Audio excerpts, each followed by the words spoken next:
I refused to let my neighbor tap into my security system after her house was robbed. The next morning, my cameras were yanked out, and a single frame was left on my doorstep showing me sleeping taken from inside my house. When I accused her, she said calmly, "You think safety belongs to you alone?" That night, my alarm system was disabled, and when I opened the basement door, I lived just outside Eugene, Oregon. A place where people pretend they're friendly but keep score behind closed doors. I moved into this neighborhood 4 years ago because it was quiet, safe, and the kind of place where people still bring in each other's trash cans. Or at least that's how it looked. I work in IT, freelance contracts mostly. I deal with a lot of sensitive stuff, so privacy has always mattered to me. That's why I installed my own security system, top-of-the-line stuff. Wired and wireless backups, camera coverage on every corner, alarm linked to my phone, even a panic code for silent alerts. I didn't do it because I was scared. I did it because I don't like being caught off guard. Vanessa Hall moved in about a year after me. She bought the house 2 doors down. Looked normal enough, late 30s, wore gym clothes a lot, always had perfect hair like she just stepped out of a salon. I didn't talk to her much. A few hellos, a conversation about our shared fence, basic stuff. She had this weird energy though. Like she was always a half step ahead of whatever you were saying. Smiled with her mouth, not her eyes. 3 weeks ago, she got robbed. She showed up at my door that night, shaking. Hoodie pulled tight, makeup smeared under her eyes.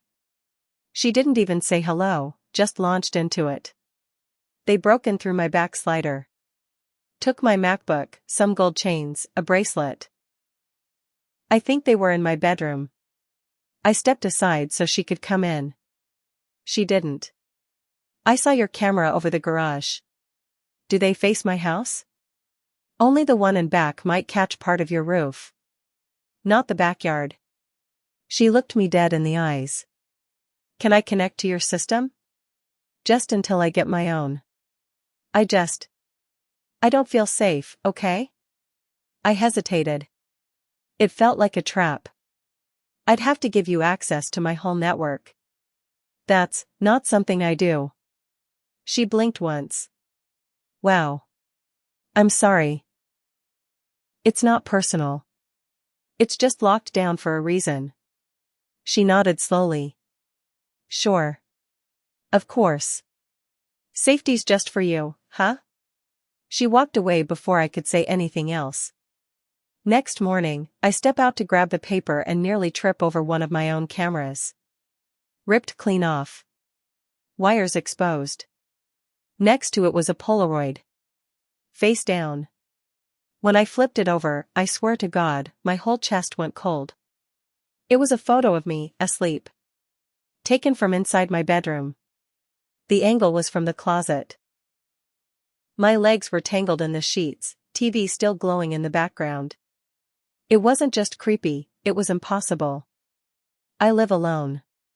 My doors were locked. My alarm was set. I checked the entire house top to bottom. No broken windows. No signs of forced entry. The locks looked untouched. I pulled up the footage.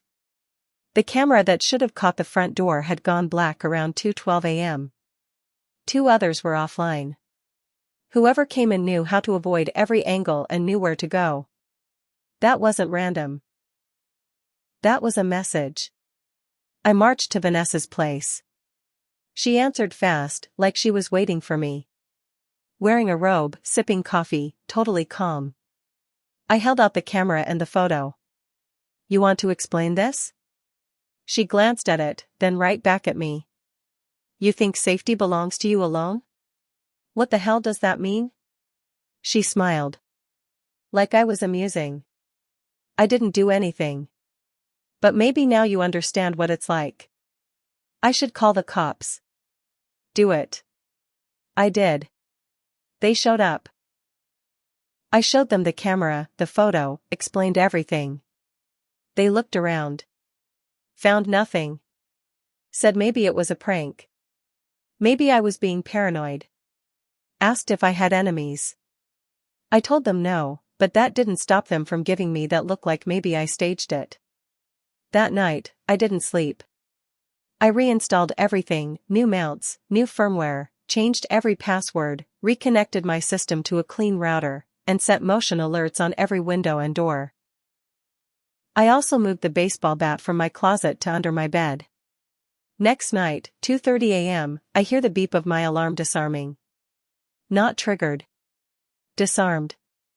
I grab the bat, heart pounding, and sweep the whole house. Nothing in the kitchen. Living room clear. Then I opened the basement door. Dark.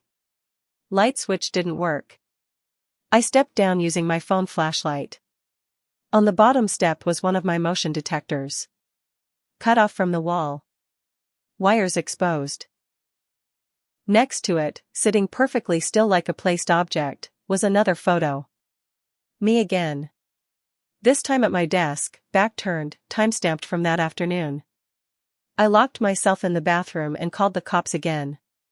They found nothing. Again. No forced entry. No prints. Nothing missing. They told me it was probably a software hack. Maybe an inside job. Maybe I gave someone access without knowing it. I knew exactly what this was. I started digging into my system deeper than ever. I found a second admin user, hidden in the code.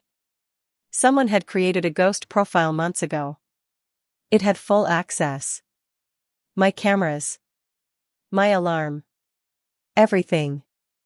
Whoever did this was better than most hackers I'd worked with. I traced the pings to a scrambled IP. Local. Probably in the neighborhood. I looked out my window, and that's when I noticed it. Vanessa had a new camera setup. Full mount system. Same brand as mine. Probably a better model, actually. A guy had installed them a few days after the robbery. She had 5 total. Front, side, back, and 2 window mounts. I watched her take her trash out that evening. She waved. I didn't wave back.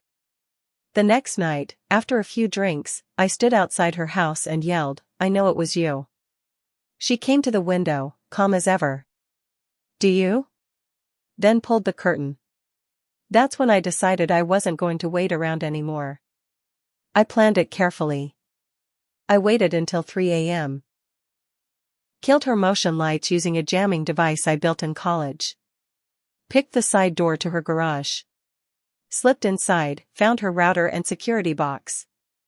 Plugged in a ghost drive and cloned her logs. 7 minutes. In and out. The next morning, I dug through it. She had everything. Not just footage from her cameras. Mine too. Angles I never shared. Files with timestamps matching the nights I'd been harassed. She had folders labeled with my address. Inside were video clips from my bedroom. My office. My damn bathroom mirror. I was being watched for months. Before her break-in. Before she ever asked for access. And she'd been using the same security brand I had. She must have mirrored my system, or worse, stole access through the cloud node somehow. I took everything to the cops. Gave them the files. The folder names. The ghost admin account I found. Showed them how she linked to my system. They told me they'd look into it. Days passed. Nothing. Then I woke up and found every single one of my cameras ripped out. Mounts still on the wall. Bolts still in. Just gone. On the front step was a note. "Now we're equal." That was it. Something in me snapped. This wasn't about safety. This wasn't even about revenge anymore. It was war. After I found the cameras gone and that note on my doorstep, I sat in my living room for hours. I didn't eat. I didn't speak. I just stared at that one line, "Now we're equal." Equal? I wasn't the one sneaking into people's homes. I wasn't the one planting cameras, watching them sleep. She broke into my life, tore down every bit of safety I built. And the worst part was, nobody believed me. Not the cops. Not my neighbors. To them, I probably just looked like a paranoid loner with a camera obsession. But I had the files. The evidence. The folders. That should have been enough. Except it wasn't. The next day, I went to the station to follow up. The officer I'd spoken with, Dorsey, looked annoyed to see me. "She hasn't done anything illegal we can prove in court," he said, barely looking at me. "I gave you footage from my house, taken by her system. Could have been faked. You're an IT. You said that yourself." I wanted to scream. Instead, I leaned in and said, "If you don't stop her, I will." That got his attention, but not in the way I hoped. They told me I was bordering on harassment. That if I went to Vanessa's place again, I could be facing charges. So that's when I stopped playing fair. I reached out to a guy I knew from a data breach recovery job a few years back. Name's Felix. Ex-military, moved into digital forensics after his discharge. Not exactly legal, but very good at finding things people want buried. I sent him everything I had, footage, timestamps, IP logs, the works. 2 days later, he called me. "She's got a second house." "What?" "Outside Redmond. Rural. Under a different name. Property records listed as a storage site, but there's utilities hooked up. Cameras too. Can you get in?" He laughed. "Already did." That night, I drove out there. It was deep in the woods. Gravel road, no lights, just trees and shadows. Her car wasn't there, but the cabin was active, lights on, heat running. I parked down the road and hiked in on foot. I got inside through the back window. What I found made my skin crawl. There were screens on the walls, 6 total. 4 were blank. 2 showed live feeds. One of my street. The other, my living room. I hadn't even noticed the new camera she must have planted. Probably through a vent or outlet. Beside the screens were shelves. Dozens of hard drives. Labeled by address. Not just mine. She'd been watching other people too. There were photos, printed ones. A couple in their bedroom. A man brushing his teeth. A teenage girl at a kitchen table doing homework. None of them knew. None of them had any idea. I took pictures of everything. Then I grabbed one of the hard drives and got out. When I got back home, I dumped the entire contents. My hands were shaking. Videos. Logs. Voice recordings. She had been recording my phone calls. Not just mine, hers too. There were hours of conversations with people she worked with, her lawyer, some guy named Seth who she talked to like a boyfriend but never used his real name. One of the recordings stood out. It was Vanessa on the phone. Whispering. "He won't stop." I warned him. I showed him. He still thinks he's in control. Then another voice, "Seth, maybe. Calm. Cold. Then you need to teach him what power really is." I saved everything. Duplicated the files. Backed them up to encrypted flash drives. The next day, I woke up and my internet was dead. My router fried. Totally cooked. The power had gone out for 2 minutes around 3 a.m., just long enough to reset everything. My phone wouldn't connect. Laptop wouldn't boot.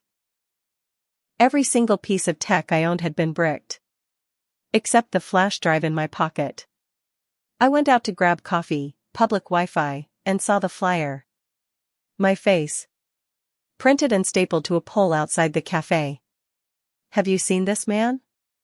Dangerous. Obsessive. Stay away. No phone number. No name. Just my photo." I pulled it down and looked around. Nobody was watching. Or so I thought. When I got home, there was a small envelope in my mailbox. No name. No return address. Inside was a single photo. It was me, standing in front of the flyer, pulling it down. Taken from behind, from about 20 feet away. She was watching me again. This wasn't just stalking anymore. She was setting me up. Making me look unstable. Making the whole neighborhood turn against me. And it was working. That afternoon, Mrs. Rowley from next door came out to water her flowers and didn't even look at me. When I said hello, she turned her back. That night, I heard someone muttering outside my window. I peeked through the blinds and saw two teens on bikes pointing at my house, laughing. I was being turned into the villain.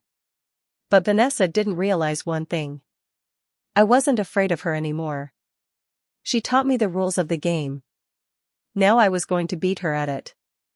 After everything she did, watching me, breaking into my home, stealing my life, I stopped trying to fix it. I decided to destroy it. But not just hers. Mine too. Because at that point, I realized something. I wasn't innocent anymore. I had broken into her garage. Broken into her cabin. I was obsessed. I'd crossed lines I swore I never would. The difference was, she smiled while doing it. I was still trying to convince myself I was a victim. That's when I stopped lying to myself. I became someone else. The version of me who could end this. The next step was slow. Calculated. I moved into a cheap short-term rental under a different name outside Springfield. Disconnected from every account tied to me. I sold most of my gear, wiped my machines, went dark online. The only thing I kept was the flash drive with all her files. Then I got to work. First, I took what I had on her and made copies, a lot of them. Sent them to news outlets. One got back to me. Local paper. They agreed to run it, but they wanted proof.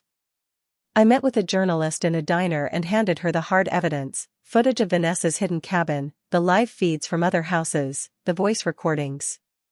She looked horrified.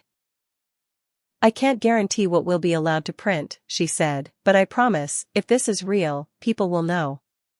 That was enough. Then I went to the cabin one more time. I waited for her. She showed up just after midnight. Pulled in with her headlights off. She was alone. I stepped out of the trees and walked up the porch. When she saw me, she didn't scream. Didn't even flinch. Took you long enough, she said. Why'd you do it? I asked. She leaned against the doorframe like we were catching up over coffee. Because people like you think you're safe if you have control. But control is fake. Safety is fake. I took away your mask. You broke into my home. She smiled. You built a cage. I opened the door. I could have hit her. Screamed. But I just looked her dead in the eye and said, "You're done." She tilted her head. You going to kill me? No. You're going to watch your own life fall apart. I stepped aside. A moment later, two unmarked SUVs pulled in behind me. I'd tipped off the sheriff's department. Told them about the footage, the stolen surveillance, the files, everything. I timed it for when she'd be alone. She looked at the lights flashing behind the trees and finally, her smile cracked. You can't prove anything. You're right, I said. But I don't have to. I just had to turn the light on. The bugs scatter on their own. They cuffed her right there. She didn't resist. I watched her get driven away in the back of a black SUV. It should have felt good. It didn't. Because the cops started asking me questions too. About how I got the footage. About why I broke into her property. About the threats I made. I told them the truth. All of it. Every ugly piece. They let me go, for now. But I knew they were watching me too. The article came out 2 days later. Woman ran secret surveillance ring across Oregon suburb. They printed parts of the footage. They interviewed the families. There were lawsuits. Vanessa's face was all over the news. They raided both her homes. Took the drives. The feeds. Everything. But the thing that shocked everyone? She had been a private security consultant for years. She sold systems to neighbors, then used backdoors to spy on them. Some people even paid her monthly, thinking she was running a neighborhood watch. But she was watching them. The court cases haven't even finished yet. But her reputation? Burned to ash. She lost everything. House. Clients. Every dollar in her accounts was frozen. And the kicker? Turns out, that boyfriend she always whispered to on the phone, Seth, was fake. A voice mod she used to simulate control. To make people think she had backup. Power. In reality, she was always alone. Just a woman who got off on fear. But here's the part that still twists my stomach. I'm not who I was before her. I've got cameras still, hidden. Tucked into corners. I check them without even thinking. I sleep with a hammer by my bed instead of the bat now. I don't trust people. I barely trust myself. Some nights I wonder if she won. But then I remember the day she sat in court, eyes hollow, mouth tight. I was in the back row. I didn't testify. Didn't need to. The evidence spoke for itself. She saw me. And I saw her. And I knew, for once, she was the one who felt watched. She'll spend years inside. Maybe more. Maybe less. Doesn't matter. Because now she lives in fear. She thinks someone could be watching. That someone might break in. That control could slip. And that's the thing about people like her. They don't survive when the light is pointed at them. So no, I didn't kill her. I just made her live in her own nightmare.